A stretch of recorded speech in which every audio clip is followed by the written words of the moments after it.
Hi, I'm Annie Pofcher. And what's that you're saying? You think CPAs are funny? Yes, they are. And funny you should mention it. Because my guest today, John Taylor, is a stand-up comedian, and he's also running for Ward 6 School Committee in Beverly.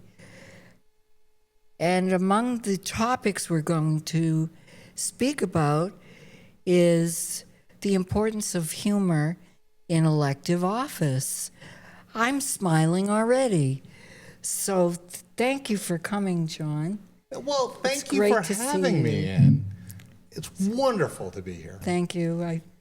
I feel the smiles just breaking through with the humor, and I'm actually surprised to learn there are so many successful comedians who are CPAs and who've used their experiences in their comedy. And we are a laugh a minute. And we CPAs, that is our secret weapon. And you are a stand-up comedian. I am. And when I met you, you said you enjoyed seeing my set. Yes. That was a very delightful surprise because flattery will get you everywhere. You know, Anne is great. Anne is really great at her sets. Oh, thank you. You know. Thank you for saying that. Tell me why humor is important for you so that you even want to get up on stage. Well, I think humor is so important because, you know, first as a CPA, if you read a tax bill, like this recent tax bill that they just had, it's like 500 pages. Like, where do you put the comma? Let's talk about that. Yeah. You know, people don't talk about that enough. Where do you put the comma? Right. You know, and so why do I want to get up on stage? I think, you know, we have to have levity in how we talk about these things because it's like life is kind of a drag. Yeah. Right? Yeah, definitely. And I think, you know, when it comes to like elective office, when I ride around Ward 6, Yes. I'm running for school committee, as you mentioned. I fall off my bike a lot. Oh. So, you know, I've got some bumps and bruises. And Slapstick. yeah, it's problematic. So I gotta be able to laugh at those bumps and bruises. Yeah.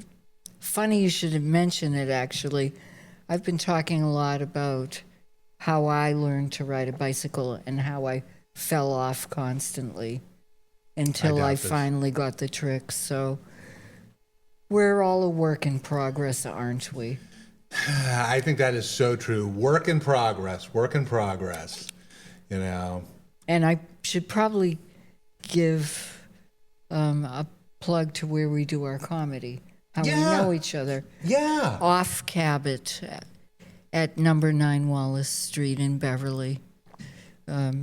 We do together often an open mic that meets at the last Thursday of every month at 8 o'clock. And that is the great thing about Beverly, right? I mean, right, Ann? I mean, we have so much in our city. We do. You know, I remember walking along Rantoul Street in the late 90s, early 2000, and being like, okay, is this Iraq or is this Beverly? Yeah, right. You know, but now we have a lot in our city, and I think it's great because so many people are moving in, and you know, our young people who are graduating from BHS have a lot more opportunities than many of the people who were, you know, graduating into our city in the early 2000s. Yes. What would you like to talk about first? Running for school committee? And You told me you were a teacher? Yes. So I teach accounting and finance. And I think this is one of the best things we can talk about. How comedy helps us in teaching. Like just today, Anne, my lesson changed 5 minutes before class. Oh, And we know as comedians, you know as a comedian, Yeah. that things can change at a minute's notice. yes. Maybe the stand-up routine you were going to do was taken by somebody else. Oh, that happens a little bit. Yeah, maybe the routine you were going to do, somebody had that idea right before you got on Yeah. stage. Or there's a heckler in the audience. Oh, well, we don't have that at open mics. However, Yeah. I have done a set and said, "Oh, I forgot my favorite joke," or I didn't tell it the way I had rehearsed it. Exactly. But Yeah. but then, people laugh at things that I didn't know they were going to laugh at. Exactly. And you go down a new path, Yes. or you say, well, that's not going to work. That joke isn't going to work. Or for me in teaching, I talk a lot about this really boring statement of cash flows that probably your listeners and Ann, you are now getting ready for bed as you listen to me talk about that. But, how do I reach students when I talk about that or talk about tax law, which again is another topic that your listeners and you are probably getting ready for bed. But you have to move and shift and adjust how you teach, just like a stand-up comedian does. Yes. And that's how it helps me so much in how I teach. And what is the age group? So I teach undergraduates, and the average class size I have is just about the average size we have at Off Cabot at our stand-up mics. We have between, what's the number, 20 to 30 folks? Yes. And they're really supportive. Yes, that's true. So, if one of your listeners is thinking, well, I don't know if I'd be comfortable with a stand-up, I would tell them that audience is really supportive. Yeah, it feels like my comedy home, actually. They want you Yeah. to succeed. They want you to be resilient and persistent in how you present your comedy, and they'll support you 100%. And to that point, 20 or 30 people at Off Cabot, I have 20 or 30 undergraduates who looked at me this morning and said, okay, how are you going to explain to us the statement of cash flows? Yes. In a way that we will stay focused. Yes, for 50 minutes. But you don't have to do that at Off Cabot. How long is it at Off Cabot? 4 minutes. 4 minutes. Yeah. You can do anything for 4 minutes, That's right? Right. I could walk down Rantoul Street now for 4 minutes. In the late 90s, I would say it was highly questionable. Yeah. Can you talk about the movie we were in together? Sure. That's actually where I became aware of you. I didn't realize we were meeting at the comedy show. We were extras. They asked for extras in the community to come to the Cabot and film an independent film. And I signed up that day. That's how spontaneous I can be. That morning. And I think I was in the second row, and you were in the first row. Yeah. But how do I explain that movie? We did the reactions they asked for. They wanted a shocked reaction. It was, let me think for a second. Now you were the movie star. No. I was the extra. You were the movie star. I wanted a speaking role, but I signed up too late. But they just wanted us to look shocked because it was supposed to be an auditorium in an art school, and the performance in the art school was a woman who urinated on stage as her art piece. Oh dear. So yeah, that's basically, so they said, look shocked. And it was done by special effects.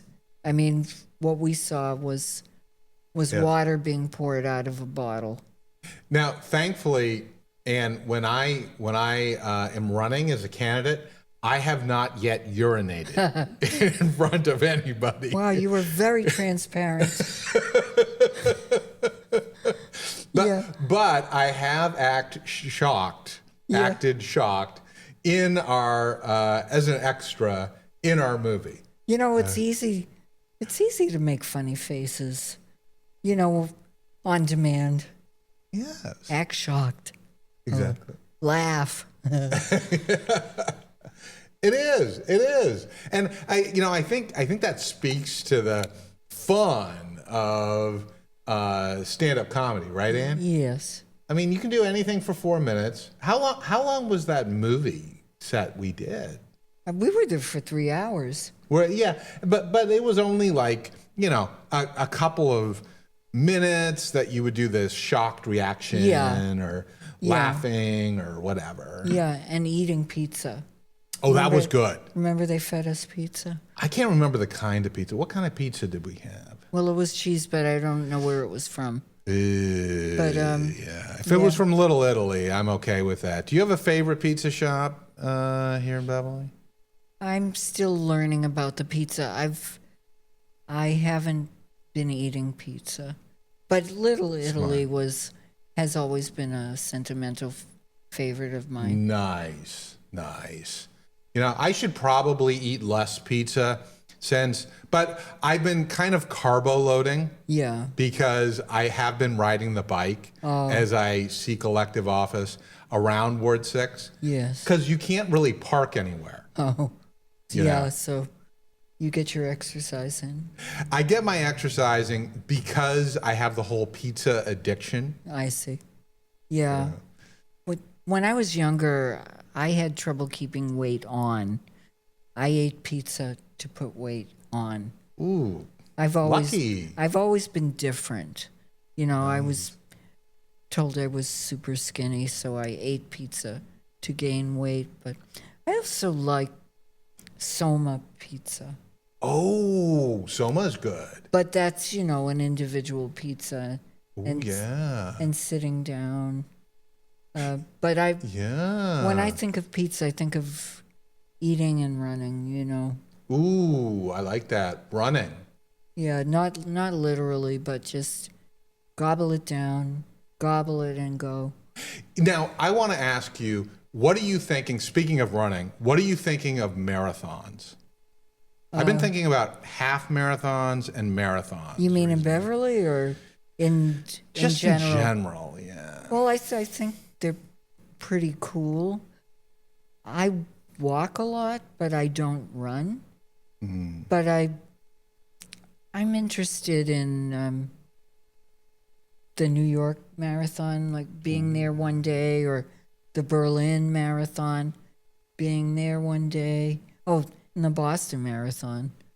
I used to live in Boston, so I was there. Oh, nice. Yeah, it's been a while. I was there until 1997, I think. Oh, nice. Oh, that's great. And then I came up to the North Shore. Oh, that's awesome.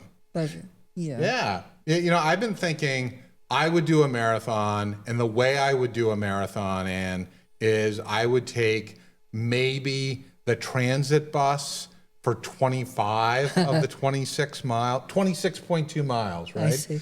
And then maybe I would walk the rest of the 1.2 miles. Oh, you mean like what happened maybe 20, 30 years ago? Yeah, Rosie Ruiz was her name, Yeah. right? Yeah. I could kind of get into the whole green line thing. Yeah. That would rock my world, you know. Well, I've had marathon days where I didn't stop running around doing what I had to do, but I walk 4 to 5 miles a day. Oh, nice.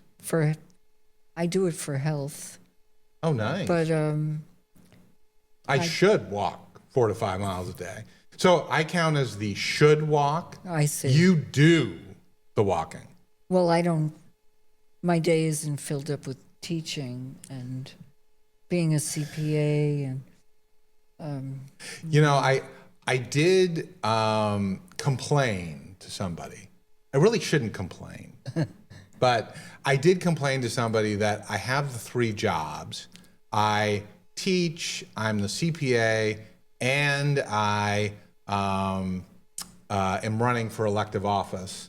And so that kind of gets tiring. Yeah. Which is what it kind of gets tiring, I'm sure, for you as a stand-up comedian.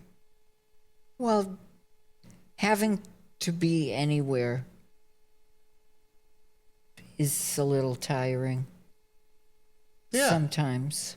Yeah. I mean, because one of the things that I've noticed is that off Cabot, that resource, that stand-up event is at like, what, 8 o'clock? Oh, yeah, that's right. I'm trying to turn myself into a night person. Oh, again. Good. Like when I was younger, but Yeah. actually I've never been a night person. Yeah. I just faked it pretty good Nice. for my nice. for my friends, but Oh, excellent.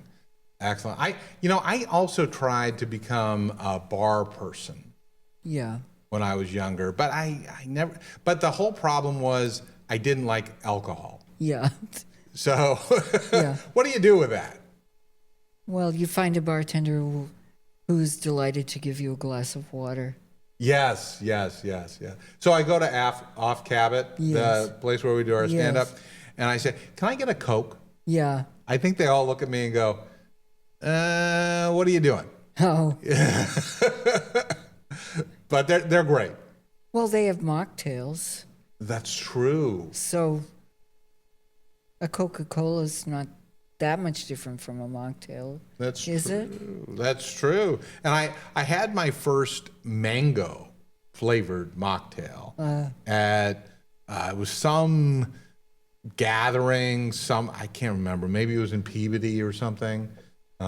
Excuse me. And that was good. Yeah. I like that mocktail. And I have 2 sons, and one of them's in college, and he loved it. He thought it was great. Yeah. You know. Well, they're good. I'm trying to drink mostly water and not not fruit juices.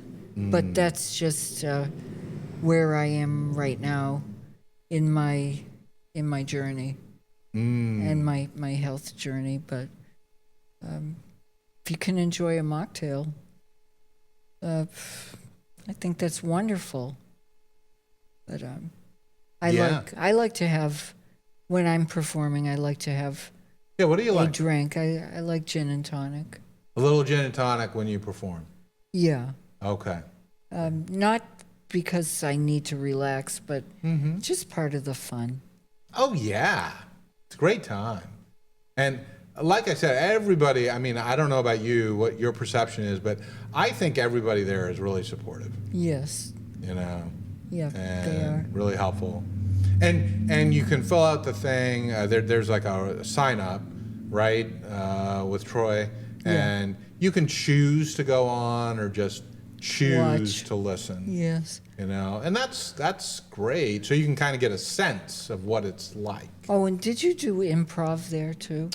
Yes, with Christina. Yeah. That was great. So, because so much of, say, running for elective office is improv. I show up at your door, knock on your door, Yes. and your concern is not the school committee. Your concern is, are you the trash guy? Oh, right. And will you pick up my trash if you're not? You know, do you have a trash truck? Yeah. Right. Are you the dumpster I ordered? And a friend of mine said she was on at Independence Park in Dane Street Beach, and she said she saw a trash truck that was not picking up anything in the city, but she saw this trash truck out on Lothrop Street, and she said he was the most popular Oh, truck ever. yeah. You know, which I totally get. But so improv is actually really helpful because you have no idea what somebody might say to you when you knock on their door. Well, that's the truth. Yeah. I mean, Besides, what are you doing here? yeah, that too. I've gotten that too. What are you doing? I see. You know. For canvassing. Yeah, and the other one I love, Anne, is, could you come back later? Yeah. This is not DoorDash. Yeah, right. Right. Yeah. I'm me. I got the bike. Yeah. This is how it's kind of happening. I see. Yeah. I'll try and make it back to you. I will. I really will. I believe in being friendly and representing you, but there are certain things I can't necessarily do.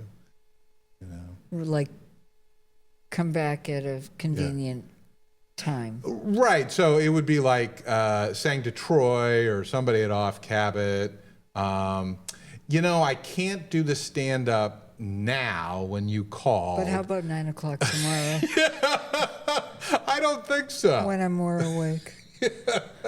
When I'm ready. Could we gather the team then? Yeah. Not going to happen. Right. But you have done such great stand-up, and I want to commend you for that. I'm blushing, I think. Thank you. But I love it, But Yeah. thank you. You're very kind and complimentary, and it's so genuine. I remember the day I met you formally, you turned around and you said, I know you. I've seen you do comedy at Off Cabot, and Beverly is very lucky to have you. And that stayed with me for years. Every time I ran into you on the street or at Off Cabot, it was such a positive experience. And I really thank you for that. I believe that you have a kindness that community needs. I think, isn't that so true, the word community? Yes. Yeah. It's one thing I love about Beverly is that I do have a strong feeling of community here. And I'm just talking about going out for coffee. Yeah. And picking up an egg sandwich. Yeah. And I'm looking forward to Cabot Street having more community building places, even places to shop. I hope that happens again more. Yeah. Yeah, it'll be interesting what happens at the old market that they had. Yeah. On Cabot, I know the mayor is meeting soon Yeah. with the community about that. Oh, good. But I think you emphasize something that's really important for us to remember is how important community is. We've really had a lot of divisions within our community recently, whether it's about teacher strikes or, trash that's piling up. And I'll certainly be over to pick up your trash later on. Oh, yeah. Well, that's rough. The trash, that's a rough thing to withstand. Yeah. So we need to, in some way, and I talk about this every time I knock on somebody's door, we need to, in some way, come together, and I don't know how that is. You have any ideas? Not off the top of my head, but I don't think that tension in different beliefs is necessarily a loss of community. I think there's complexities in community. Yeah. Community is just a feeling of belonging Yes. too. I mean, I know there's more to it, but for me, feeling like I'm living in the right place is important for me. I've lived in places that could have had more of a feeling of community. Maybe they were too large. The fabled places like Somerville, Cambridge. I didn't have the community. Yeah. I had, 9-to-5 jobs, but I didn't feel the community that I feel here. Yes. Yes. And, there was something I read on social media years ago. I don't know if it's true, about how Kurt Vonnegut, the author, could order stamps, but he wanted to go to the post office so he could meet people and That's great. chit-chat. I love that. No, isn't that great? Every time I think about getting, to your point, an egg sandwich, Yes. I always like to stop wherever I am, whether it's ride my bike or, fall over on my bike, but Right. get there somehow and walk in, get the egg sandwich. Yeah. Some people can't physically walk in, so they do use the drive-through. Yes. And I understand that, but let's be more intentional about belonging, whether it's Edoff Cabot, Yes. where we gather, and or just getting the egg sandwich. I also feel community here at BevCam.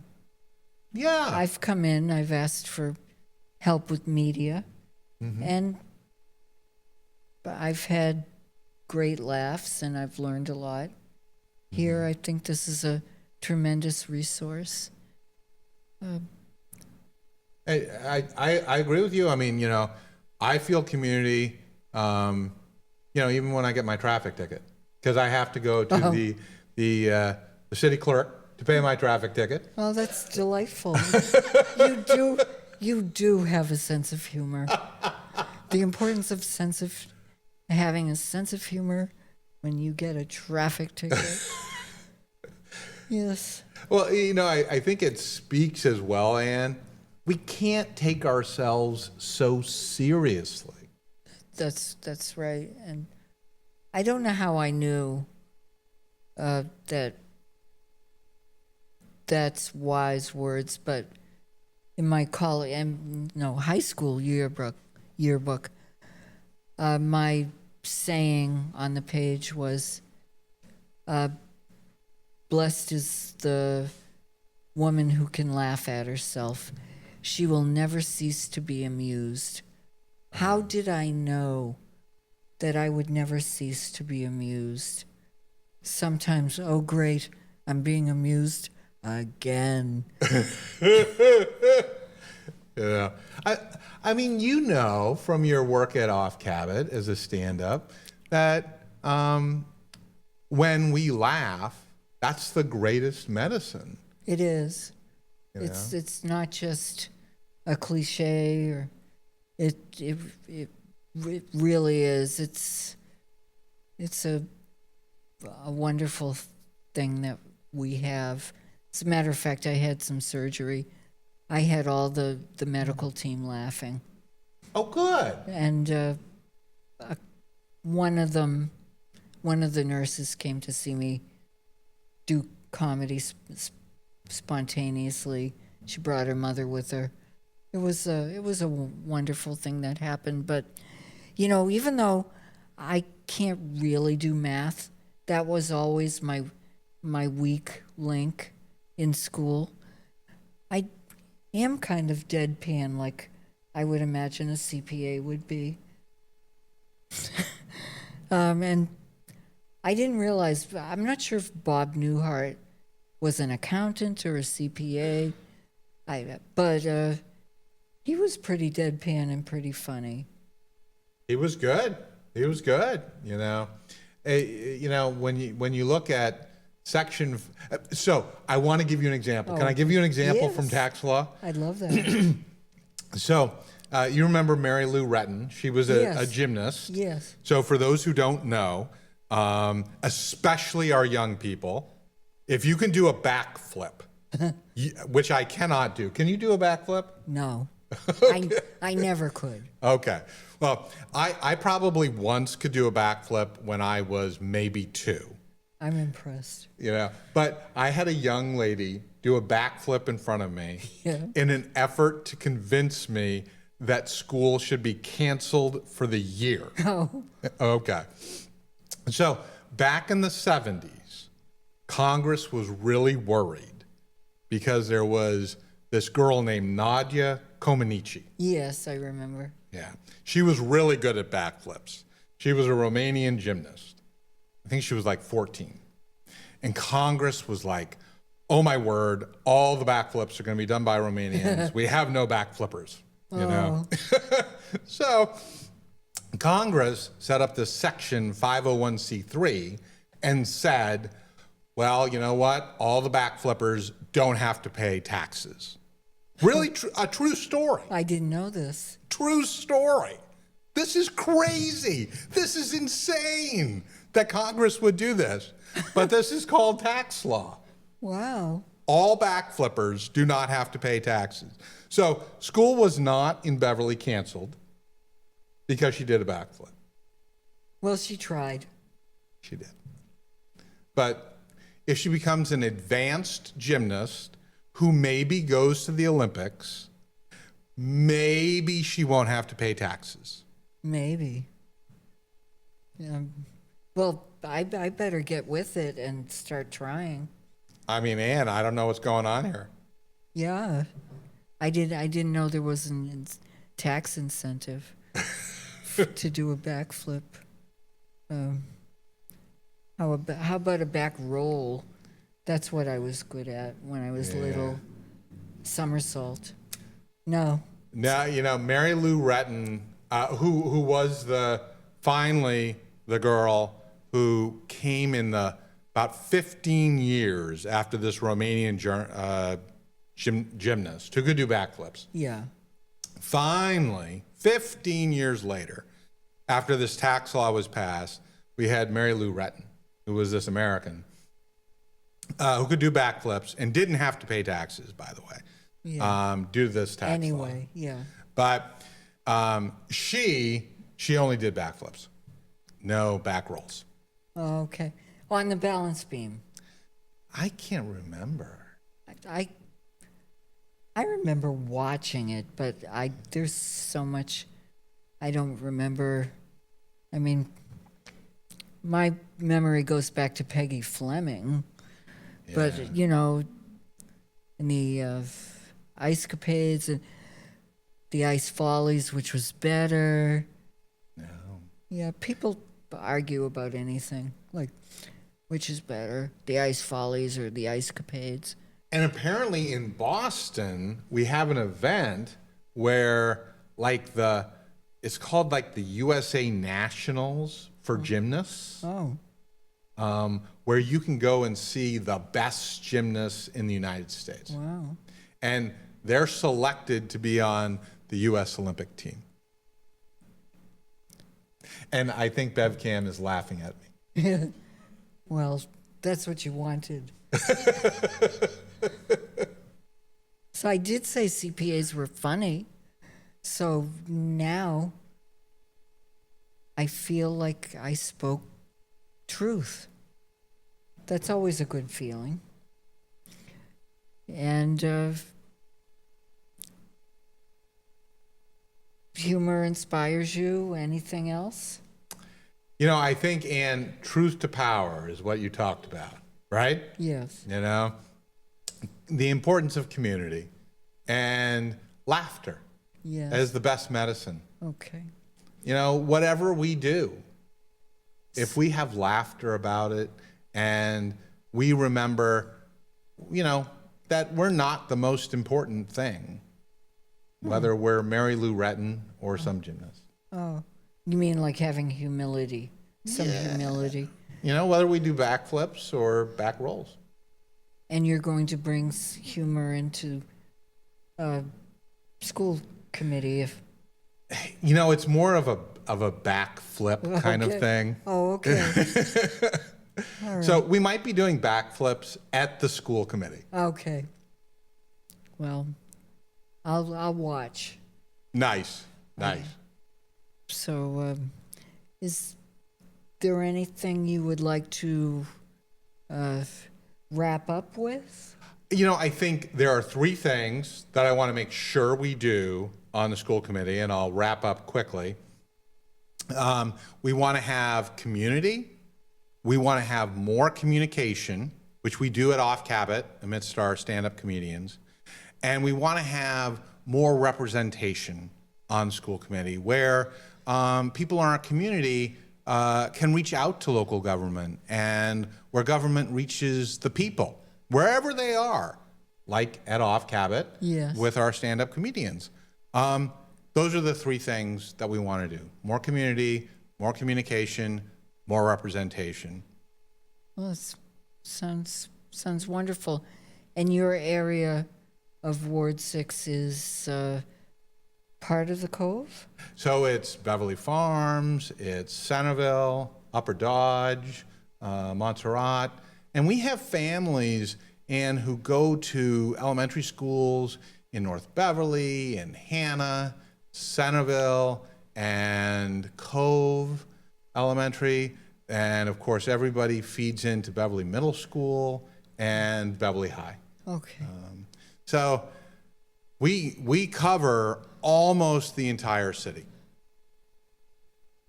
Yes. You know, outside of Ayers Royal side, we cover almost the entire city. That's huge. So I'm inspired, Thank you. and I laughed out loud. Oh, good. That's not a bad way to go through a podcast. And we didn't even do an improv skit, but maybe next time. I think so. Okay. All right. Well, I'm Annie Pofcher signing off. I thank my guest, John Taylor. And this is funny, you should mention it. Thank you very much for joining us.